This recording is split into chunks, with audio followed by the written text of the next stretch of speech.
Morning बच्चों, good morning again. तो हमारा चैप्टर चल रहा है पैराबोला और हमने लास्ट क्लास में बात की थी टेंजेंट्स एंड नॉर्मल की। कुछ नए टॉपिक्स पे बात करते हैं। सबसे पहले मान लीजिए एक पैराबोला है और मैंने पैराबोला से दो टेंजेंट बनाई और ये पॉइंट हमें दे रखा है x1 y1। तो अगर ये O है और ये A है और ये B है, तो अगर मैं OA एंड OB की कंबाइंड इक्वेशन, जैसा हमने सर्किल में किया था, याद है आपको?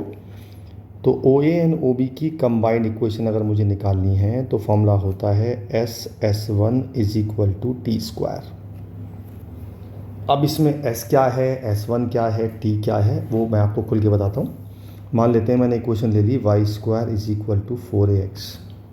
तो पहले s की बात कर लेते हैं। s क्या है? s तो सिंपल इक्वेशन है y square minus 4ax is equal to 0, मतलब y square minus 4ax। Now what is s1? जब मैं इसी इक्वेशन में ये वाला पॉइंट पुट कर दूंगा तो आ जाएगा s1। It means y1 square minus 4ax1, ये आ गया मेरा s1। Now what about t? हमने सर्किल की क्लास में डिस्कस किया था और हमने पिछली क्लास में डिस्कस किया था। तो हम y स्क्वायर को चेंज करेंगे y1 में और x को चेंज करेंगे x प्लस x1 अपॉन 2 में। तो जो वैल्यू आएगी उसे बोलते हैं t इक्वल टू 0 और इसका मैं स्क्वायर कर दूंगा। इस पूरे को सॉल्व करेंगे तो जो इक्वेशन आएगी वो हमारी OA एंड OB की कंबाइंड इक्वेशन आएगी। ठीक है, तो इसके बारे में ज़्यादा बात नहीं करेंगे क्योंकि हम पहले भी कर चुके हैं। इन केस आपको गिवन है कि दिस एंगल इज़ 90 डिग्री, तो मैंने बताया था कि जो इक्वेशन आएगी उसका a और b को, a प्लस बी को 0 पुट कर देंगे, उससे मेरा आंसर आ जाएगा। या मान लो उसने दे दिया कि इन दोनों के बीच में एंगल निकालिए, तो मैंने आपको बताया था पहले भी, tan थीटा का फॉर्मूला होता है 2√h square minus AB upon a plus B. तो हम इनके बीच में एंगल भी निकाल सकते हैं।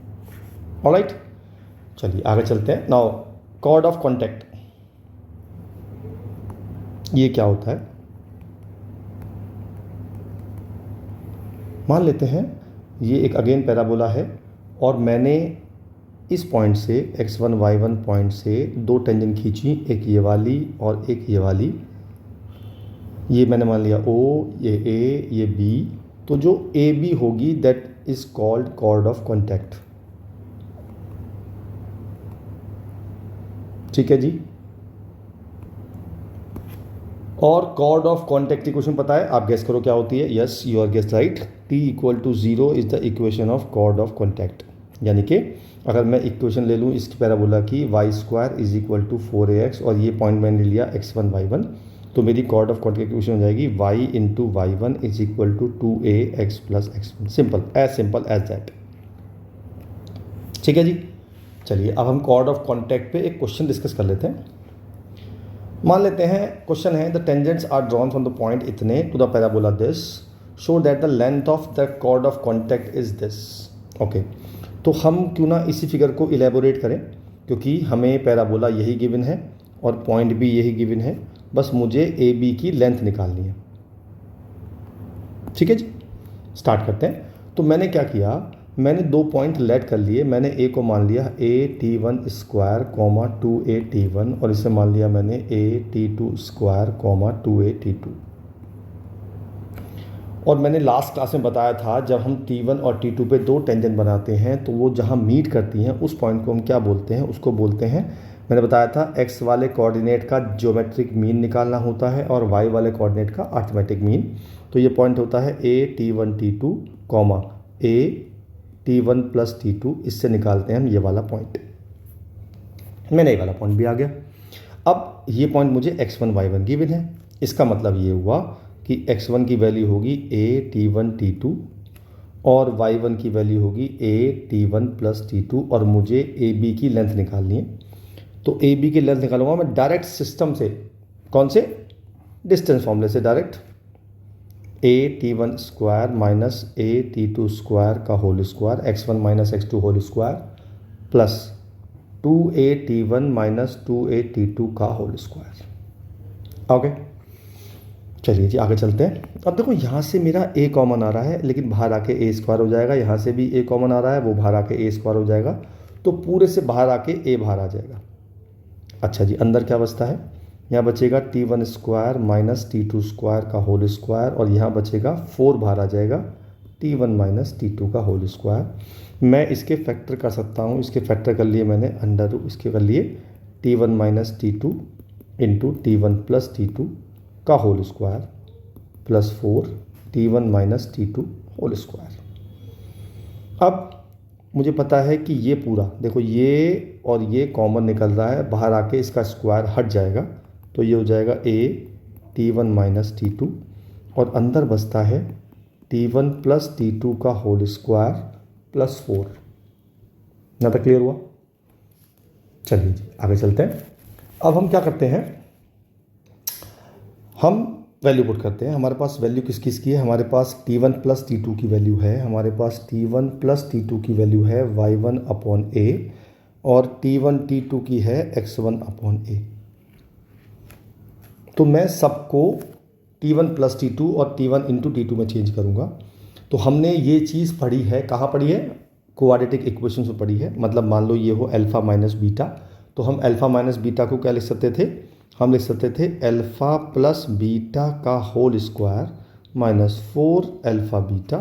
बाकी सबको रखेंगे एज इट इज़, क्योंकि मुझे इसकी वैल्यू पता है। अब मैंने वैल्यू पुट कर दी। ये वैल्यू है y1 अपॉन a। यस, तो मैंने पुट कर दी, तो ये हो गया y1 square upon a square minus 4, ये हो गया x1 upon a under root, ये हो गया y1 square upon a square plus 4। अब हम लेंगे एलसीएम, ले लेते हैं एलसीएम। पहले इसका एलसीएम लेते हैं। इसका एलसीएम आएगा a स्क्वायर, और अंदर हो जाएगा y1 स्क्वायर माइनस 4ax1, और इसमें एलसीएम लेंगे a स्क्वायर, और ये हो जाएगा y1 square plus 4a square. ये a स्क्वायर बाहर आ जाएगा, a बनेगा, ये a स्क्वायर बाहर आ जाएगा, a बनेगा, एक a से a कट जाएगा, लेकिन एक a बच जाएगा। तो मेरा आंसर आ गया y1 square minus 4ax1 into root को मैंने कंबाइन कर लिया y1 square plus 4a square. और मेरे ख्याल से मुझे यही प्रूव करना है ना, देख लेते हैं एक बार। यस, मुझे यही प्रूव करना है। Alright, clear? चलिए नेक्स्ट टॉपिक चलते हैं। हमारा नेक्स्ट टॉपिक है ऐसी कॉर्ड। मुझे एक ऐसी कॉर्ड, मान ली इक्वेशन ले ली y square equal to 4ax। तो अगर ऐसी कॉर्ड है जिसका मिड पॉइंट मुझे x1 y1 गिवन है, और मुझे इस ए बी लाइन की इक्वेशन निकालनी है, means equation of chord bisected at a given point, तो उसकी इक्वेशन होती है t equal to s1। Yes, you guess right. t वही हो जाएगा y1 minus 2ax plus x1, और s1 हो जाएगा y1 स्क्वायर माइनस 4ax1।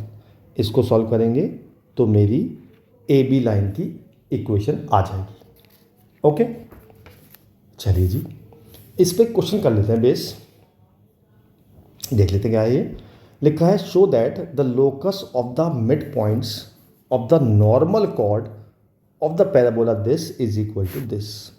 चलिए क्या कहता है, हमसे पूछ लेते हैं।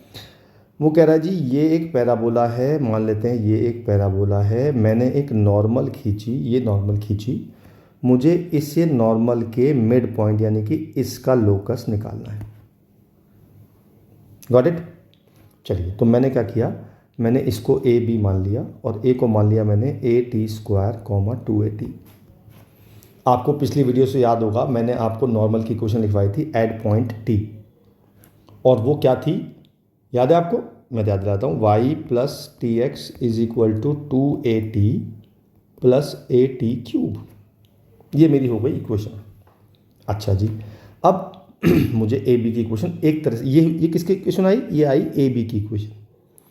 अब मैं इसी ए बी की इक्वेशन को एक तरीके से और निकालना चाहता हूँ। कैसे? जो मैंने बताया आपको अभी अभी, ये वाली, क्योंकि इसका मुझे मिड पॉइंट एच के मान लिया मैंने, और मैं ए बी की इक्वेशन निकाल रहा हूँ। तो s1 equal to T, s1 हो जाएगा k square minus 4ah is equal to T हो जाएगा Y into K minus 2ax plus H. Now this is the equation also of A B. इसको जब सॉल्व करेंगे तो मेरी सब कुछ सॉल्व करने के बाद आ जाएगा Y into K minus 2ax is equal to K square minus 2ah।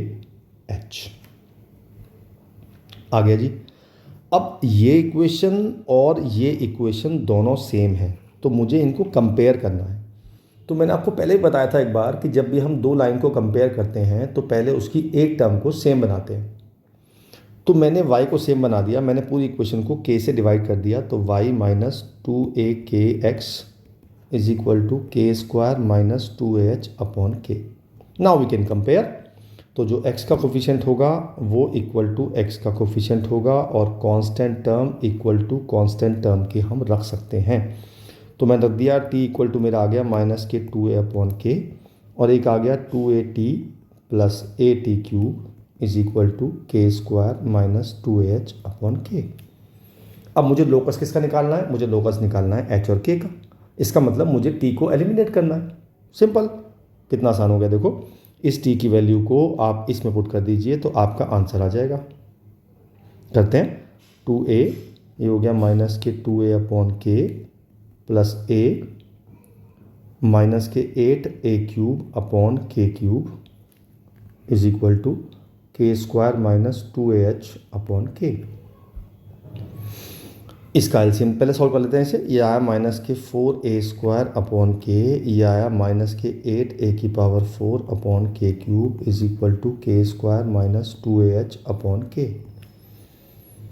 इसका एलसीएम के आ रहा है जी के क्यूब, तो ये आया माइनस के 4a square K square minus 8a4 is equal to K square minus 2ah upon K. एक के से एक के कट गया, के स्क्वायर बचा और इसकी मल्टीप्लाई कर देंगे हम क्रॉस मल्टीप्लाई में। तो ये आ जाएगा मेरा माइनस के 4a square K square minus 8a4 is equal to K की पावर 4 माइनस 2ah के स्क्वायर। बस अब के वाई टर्म को इकट्ठा कर लेते हैं तो मेरा आ जाएगा के की पावर 4 प्लस के स्क्वायर एलसीएम लेंगे तो ये आ जाएगा 4a स्क्वायर माइनस 2ah और प्लस 8a की पावर 4 प्लस k को रिप्लेस कर देंगे y से और h को रिप्लेस कर देंगे x से, तो मेरा आंसर आ जाएगा। ठीक है, चलिए अगला चलते हैं। अगला कंसेप्ट लेते हैं diameter. What do you mean by diameter of a parabola? मैं बताता हूँ। ये एक पैराबोला है, मैंने इक्वेशन ली y square equal to 4ax से। मैंने इस पे बहुत सारी एक कॉर्ड बनाई, मतलब मैंने एक ये बनाई, एक ये बनाई, एक ये बनाई, एक ये बनाई, बहुत सारी कॉर्ड बनाई और इन सब, ये सारी कॉर्ड पैरेलल दिख रही है आपको। तो मैंने इन सब का स्लोप मान लिया m। तो अगर मैं इन सारे के मिड पॉइंट्स को मिलाता हूँ उसे बोलते हैं diameter of the parabola. It means this is the diameter of the parabola. और आप इसकी इक्वेशन याद कर लीजिए। The equation of diameter of the parabola is y is equal to 2a upon m, where m is the slope of the lines जो हमने use की हैं मिड पॉइंट्स के लिए। ठीक है, तो ये होता है हमारा डायमीटर का फॉर्मूला। अच्छा जी, आगे चलते हैं। कुछ बातें एक बहुत इंपॉर्टेंट बात, बहुत काम आती है। अगर कोई भी पैराबोला है और मैंने इस पे दो टेंजेंट बनाई, एक ऐसे और एक ऐसे, अगर वो टेंजेंट्स राइट एंगल पे मीट कर रही हैं तो वो जो मीटिंग पॉइंट होगा that will be always on the directrix of the parabola. क्या समझे? अगर मैंने दो टेंजेंट खींची किसी पैराबोला पे जहां वो मीट कर रही हैं, अगर वो एंगल 90 डिग्री है तो जो जहां वो मीट कर रही हैं वो पैराबोला हमेशा, मतलब वो पॉइंट जो होगा that will be always on the directrix of the parabola. Okay, चलिए जी आगे चलते हैं। अब एक बहुत अच्छी चीज़ सीखते हैं। मान लीजिए मैंने बनाया एक पैराबोला और मैंने इस पैराबोला पे एक टेंजेंट खींच दी। तो टेंजेंट मैंने ये खींच दी जी, और उसी पे मैंने नॉर्मल भी खींच दी। तो मैंने P पॉइंट पे खींची नॉर्मल। तो जो P पे मैंने टेंजेंट खींची उसने एक्स एक्सिस को काटा T पॉइंट पे, ये रहा। और जो नॉर्मल खींची उसको काटा, उसने काटा एक्स एक्सिस को G पॉइंट पे, यानी कि एक्सिस ऑफ द पैराबोला। और P से डाल दिया मैंने एक परपेंडिकुलर N। ठीक है जी। तो सबसे पहले PT को क्या बोलते हैं हम, इस जो लेंथ PT है इसको बोलते हैं लेंथ ऑफ टेंजेंट।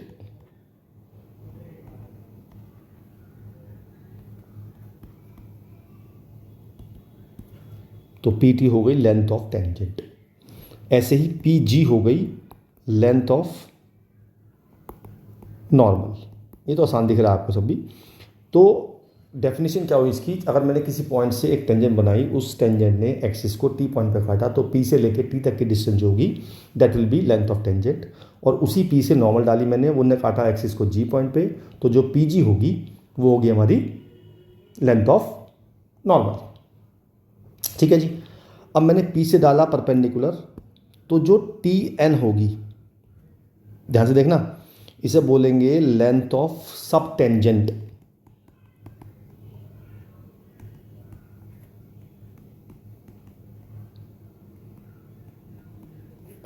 और जो NG होगी वो होगी लेंथ ऑफ सब नॉर्मल।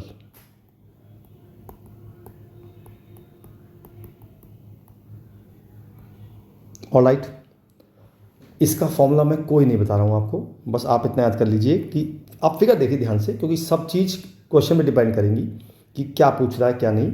अगर मैं इस एंगल को अल्फ़ा मान लूँ तो मैं सब कुछ अल्फ़ा की फॉर्म में निकाल सकता हूँ, बिकॉज अगर ये मैंने अल्फ़ा मान लिया तो ये होगा पाई माइनस अल्फ़ा, तो मेरी नॉर्मल का स्लोप हो जाएगा माइनस के 10 अल्फ़ा।